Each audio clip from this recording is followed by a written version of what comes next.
തെറ്റുകളിൽ നമുക്ക് മറച്ചേക്കാൻ പറ്റുള്ളൂ. അത് പാപങ്ങൾ ചെയ്യാതിരിക്കാൻ നമ്മളെ പ്രേരിപ്പിക്കണം. അള്ളാഹു സമീഅ ആണ്, അള്ളാഹു എല്ലാം കേൾക്കുന്നുണ്ട്. ഞാൻ പറയണൊക്കെ, ഞാൻ ചോദിക്കണമൊക്കെ പടച്ചോൻ കേൾക്കുന്നുണ്ടല്ലോ. ചില ആൾക്കാർ എൻ്റെ ഒന്നും പടച്ചോൻ കേൾക്കില്ല എന്ന് പറയും. ചില ആൾക്കാർ ഞാൻ എത്രയോ ദ്വാരക്കണം, ഒന്നും കേൾക്കില്ല. സഹോദരങ്ങളെ, അള്ളാഹു സമീഅ ആണ് എന്ന് മാത്രമല്ല, അള്ളാഹു മുജീബ് കൂടിയാണ്, എല്ലാത്തിനും ഉത്തരം നൽകുന്നവനാണ്. പക്ഷെ നമ്മളെന്താ പറയുക, നമ്മൾ ഉത്തരം മനസ്സിലാക്കിയത് ചോദിക്കണം അപ്പം തന്നെ കിട്ടണം. കുട്ടികളെ മാറി നമ്മൾ ചോദിച്ചാൽ അപ്പം കിട്ടണം, ഇല്ലെങ്കിൽ നമുക്ക് ഇഷ്ടമല്ല. അപ്പോൾ ഉത്തരം നൽകുക എന്ന് പറഞ്ഞാൽ 3 രൂപത്തിലാണ് ഉത്തരം.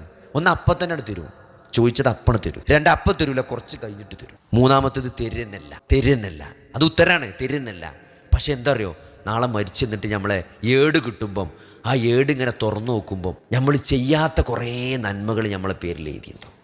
ഇതൊക്കെ കൂടി എന്താ പടച്ചോനെ, അത് ഈ ദുനിയാവിൽ പ്രാർത്ഥിച്ചിട്ട് എനിക്ക് ഉത്തരം കിട്ടാത്ത പ്രാർത്ഥനയ്ക്കുള്ള പ്രതിഫലമാണ്.